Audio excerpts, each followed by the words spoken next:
खटीमा के एकलव्य मॉडल आवासीय विद्यालय में बच्चों को मिलने वाले भोजन और अन्य व्यवस्थाओं को लेकर उठे सवालों के बाद अब राणा थारू परिषद ने मामले को गंभीरता से लिया है।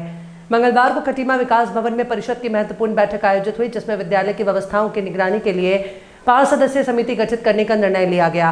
परिषद ने सरकार और समाज कल्याण विभाग से समिति को विद्यालय का औचक निरीक्षण करने की अनुमति देने की मांग की है। दरअसल खटीमा के एकलव्य मॉडल आवासीय विद्यालय में भोजन की गुणवत्ता, पानी, बिजली, शिक्षा और अन्य व्यवस्थाओं को लेकर छात्र छात्राओं और अभिभावकों में नाराजगी सामने आई। मामले को लेकर राणा थारू परिषद ने मंगलवार को खटीमा विकास भवन में बैठक बुलाई। बैठक में परिषद ने निर्णय लिया कि 5 सदस्यों की एक निगरानी समिति गठित की जाएगी। समिति में शामिल सदस्यों के नाम समाज कल्याण विभाग उधम सिंह नगर को भेजे जाएंगे। परिषद की मांग है कि समाज कल्याण विभाग की अनुमति मिलने के बाद निगरानी समिति एकलव्य मॉडल आवासीय विद्यालय सहित संबंधित आवासीय विद्यालयों का सप्ताह में कम से कम 1 दिन निरीक्षण करे। जो कल की घटना घटी है एकलव्य विद्यालय में, जो मामला हुआ है वो वास्तव में खेदजनक है। कई दिनों से एकलव्य विद्यालय के छात्रों को कीड़े वाला भोजन या दाल चावल या जो भी सब्जी थी, कीड़े वाला खाना खिलाया जा रहा था और बच्चों ने इसकी शिकायत कई बार वहाँ के प्रिंसिपल से की, लेकिन प्रिंसिपल ने उसको न ध्यान करके बच्चों को ही डांटना शुरू कर दिया। और जब ये मामला बहुत आगे बढ़ गया, बच्चे ज़्यादा प्रताड़ित हो गए, बच्चों की सुनवाई नहीं हुई, तो बच्चे स्वयं, छात्र स्वयं जो हैं एकलव्य विद्यालय के छात्र सब धरने में बैठ गए, विरोध में बैठ गए। उन्होंने कहा कि हमको खाना कीड़े वाला ख़राब खाना खिलाया जाता है, कीड़े वाला खाना खाया जाता है। इसमें जो है हम भी कहना चाहते हैं, मैं तो कहना चाहता हूँ कि वास्तव में कल जो घटना घटी, मैं खुद गया हूँ, मौके में गया, वहाँ पर वास्तव में गुड़ रखा था, कीड़े वाला गुड़ था, चावल बहुत पुराने, पता नहीं किस तरह के चावल थे, वहाँ पर जो केले थे वो भी सड़े गले केले रखे हुए थे। तो वास्तव में इस तरह की बड़ी दिक्कत आई थी। वहाँ परिसर में बड़ी बड़ी लंबी घास उगी हुई है, वहाँ पर सांप बिच्छू जो भी है, कीड़े मकोड़े हैं, मच्छर हैं, बहुत सारी ऐसी गंदगी बहुत है, पानी से सड़ांध आती है, पानी सड़ रहा वहाँ, तो ये बच्चे भुगत रहे हैं वहाँ पर। तो ये बड़ी निंदा की बात है। तो हमने कहा, कल मैं फिर गया, मैं गया वहाँ, तो वहाँ पर जो है प्रिंसिपल का ट्रांसफ़र कर दिया गया। ये तो एक प्रक्रिया है कि भाई जो गलत काम कर रहा है, यानी सुनवाई नहीं, उसको ट्रांसफ़र की प्रक्रिया सरल प्रक्रिया है, लेकिन इसके जड़ में कौन है? इसमें भ्रष्टाचार की बू है, भ्रष्टाचार किया जा रहा है। वहाँ पर सभी हमारे भारतीय जनता पार्टी के लोग भाजपा में भ्रष्टाचार में लिप्त हैं। उस एकलव्य विद्यालय को भ्रष्टाचार का अड्डा बना रखा है, जबकि उसका मीनू बहुत बढ़िया है। एकलव्य विद्यालय का मीनू, बच्चों के खाने का जो वो है मीनू, बहुत बढ़िया खाना वहाँ मिलना चाहिए, लेकिन वहाँ पर जो है कीड़े वाली दाल, कीड़े वाले चावल, कीड़े वाली सब्जियाँ खिलाई जा रही हैं, गलत बहुत।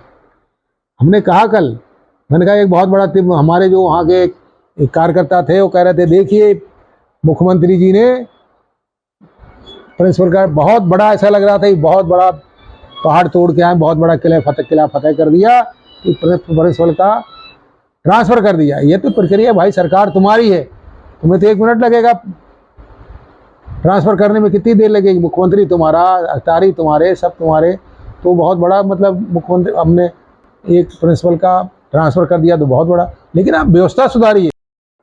सर्वप्रथम तो मैं मीडिया का बहुत आभार व्यक्त करता हूं कि बहुत दिनों बाद मुझे ऐसा लगा कि मीडिया के लोग हमारे थारू परिषद में की बैठक में आए और हमारे समाज की समस्याओं को सरकार या शासन में उजागर करने के लिए आपका बहुत सहयोग रहा। इसके लिए सबसे पहले मैं धन्यवाद करता हूं आप मीडिया प्रभारी लोगों का, मीडिया के लोगों का। दूसरी बात अगर कहें एकलव्य स्कूल के बारे में, 3 दिन पहले मेरे संज्ञान में आया था कि यहाँ बहुत सारी अनियमितताएं हो रही हैं। उससे पूर्व मैं गया था जहाँ पानी की समस्या थी, तो पानी की समस्या को लेकर के जब मैं मैडम से मैसेज भिजवाया कि मैं आया हुआ हूँ, तो मैडम ने सीधे मना कर दिया कि हमें अभी समय नहीं है, हम किसी विशेष कार्य में हैं। उसी दिन मुझे लग गया था कि इनका किसी तरह का कोऑपरेटिव एटीट्यूड नहीं है। फिर मैं चला आया, फिर किसी तरह हम लोगों ने पानी की व्यवस्था की।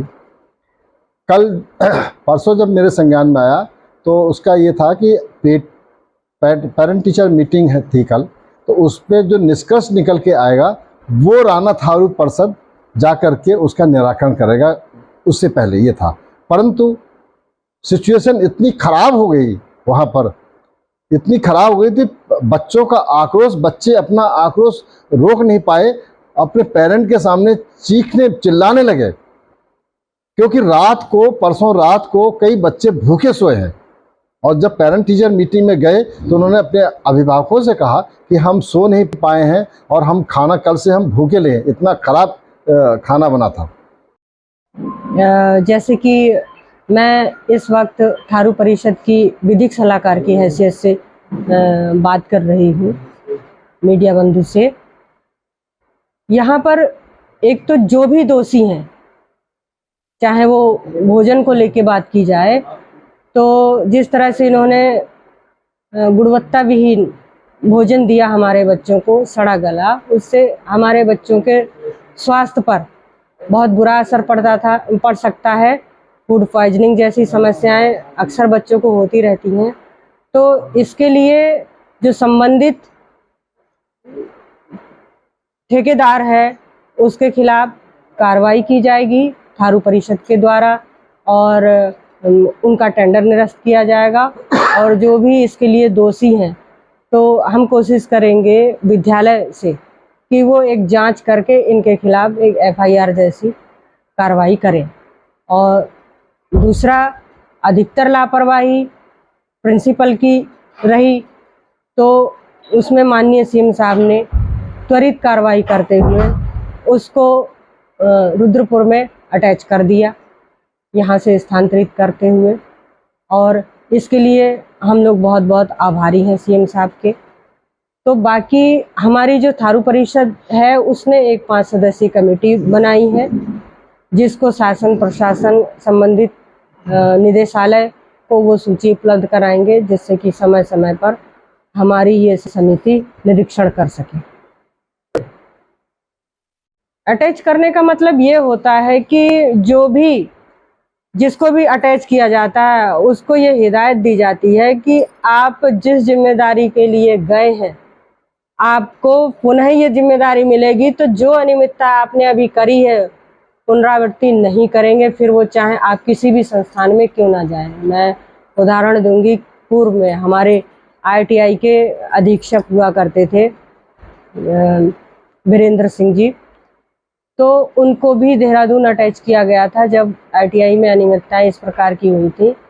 अब वो वहाँ से अटैच होने के बाद यहाँ फिर से तैनात हुए और उन्होंने बहुत अच्छा काम किया। तो बात यह है कि इंसान पहले भी वही था जब अनियमितताएं कर रहा था, और इंसान जब अटैच होने के बाद फिर उसी पोस्ट में आया, अब वो बहुत अच्छा कर रहा था, उसके बाद उनका प्रमोशन हो गया।